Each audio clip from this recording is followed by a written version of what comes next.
Hello everybody, my name's Lalt. I'm going to show you how to do a standard 111. In my opinion, the best version of 111, the most powerful. Just to give you a little bit of background on myself, I'm a Master Terran. I started out a Silver when I first played the game. I really had no Brood War experience. And I sort of just climbed my way up. I played a couple hours a day.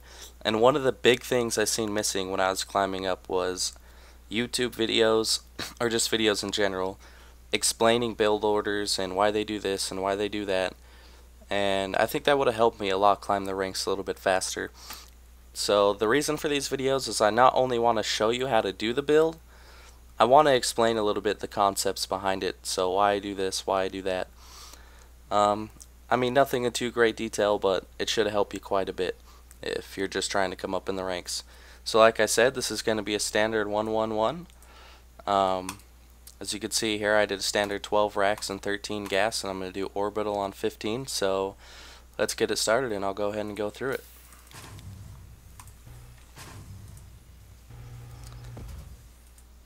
As you can see, we're cross positions. This is usually beneficial for the Protoss. So far, he's just doing a pretty standard build as well. This is just a mid-masters game here. Now, something that a lot of 111ers don't do that I think you have to do, I really think it's important, is to get 2 Marines before your reactor. The reason for this is if you don't, they can put one probe in a random corner and just run it up your ramp, and it will not die to 1 Marine. It just won't die to 1 Marine. But if you have 2 Marines at the top of the ramp, 1 probe will not get a scout no matter what. By the way, add your second gas around 18. That's what I always do. So once you have 2 Marines, feel free to get the reactor on there. I really think you need 2 Marines before the reactor. I don't really think that's an option if you're going to go a reactor build like I am here. And as you can see in his base, I see that he's low on chrono boost and he's putting it on the warp gate. He doesn't have a zealot out. So I think he's going to play standard. A couple things to look for. If you scout in here and he has 3 gates and he's really high on chrono boost, that's almost certainly a void array 3 gate build, and it's probably proxied somewhere near a base. If not, it's proxied somewhere random in his base.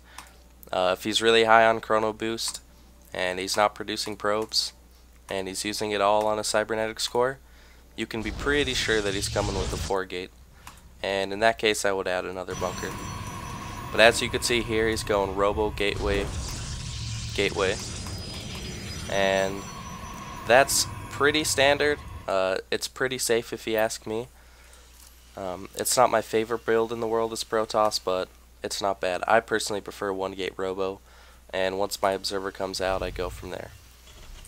So as soon as the factory finishes, we want to add a starport, and on top of that, always be pumping Marines from your reactor. Just never stop. As soon as you have the minerals, do it. Marines are so important in the 111. The more you have, the better, and you just want to reinforce them constantly. And as you can see here, his robo's about to finish, and he's going to chrono boost an observer right away. Usually the scout gets in around 6 minutes 30 seconds, whether it be a phoenix or an observer, whatever they choose to go. So you can see here, I only built 1 bunker.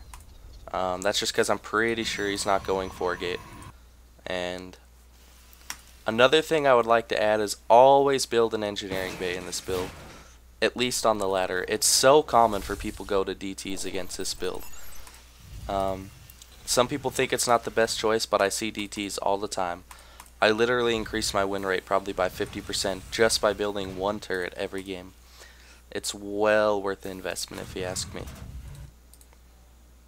And as you could see, he's trying to expand off this and rush to Colossus. Now, that's not the worst choice against this build, but I certainly don't think it's the best. I think the absolute best counter you can do to 111 is Stargate and produce Phoenixes with charge slots.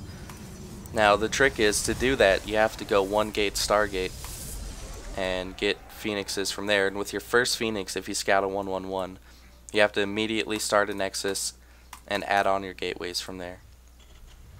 Okay, so as you can see, I researched cloak and it's just about done. Now here's one thing, I'm going to send one Banshee this way, but it's so important to send another Banshee this way. Don't send your Banshees together. You need to split their attention in two. Because as you'll see, I'll bring this Banshee in, and I'll try and do some damage here. But while he's going to think that my Banshees are coming from this way, the majority of players will focus on this way right here. Not to mention that they're natural, they usually have units at the ramp. And it looks like he's actually trying to split up his forces here to cover both ways, which is really good by him. But as you can see, let me just talk about one thing really quick here. The Banshee does not need to kill 1,000,000 probes. That's the last thing it needs to do. It does not need to kill 1,000,000 probes. Some are good, but I want you to focus on keeping the Banshee alive. That's the most important aspect of this build. Keep every Banshee alive as good as you can. That's the best thing. Now, as you can see here, I didn't kill a ton of probes, but you would note that he is losing tons of mining time here. And I did manage to get 3 kills on this Banshee, and I think this one gets a few kills too.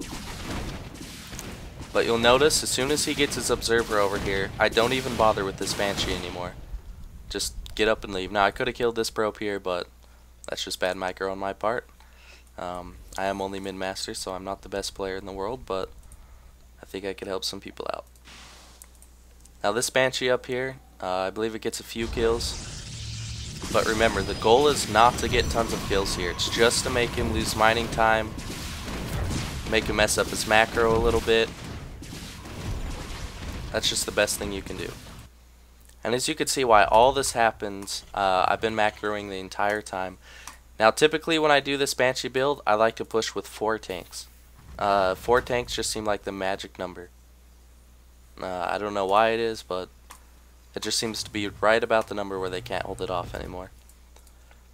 So if you ask me, the most important part of this build was the Banshees.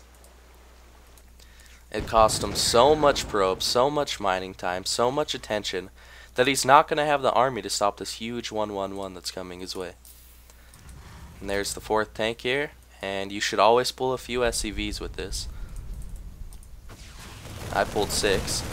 And that's also terrible by him. You do not want a stalker as your scouting unit. You just can't lose it. Every single unit counts against the 1-1-1. I mean, you see here he has a few sentries, a few stalkers, a colossus. All this lack of units all goes back to the beginning where he was losing mining time, attention, probes. All of that just messed him up so bad. And as you see here, it's going to be pretty straightforward. I've gotten a huge supply lead. His army's out of position. I mean, he's going to have a really hard time holding this off. And once you siege up here, I mean, there's not a whole lot he can do. Now the only way you can lose from this point is if you let all your marines die to a few waves of Colossus hits. I see that happen all the time with players. Another thing I would like to note for you Protosses, do not build this many Stalkers versus 1-1-1. It's the worst thing you can do. Stalkers are absolutely horrible versus tanks, Banshees, and Mass Marines. They'll never get kills.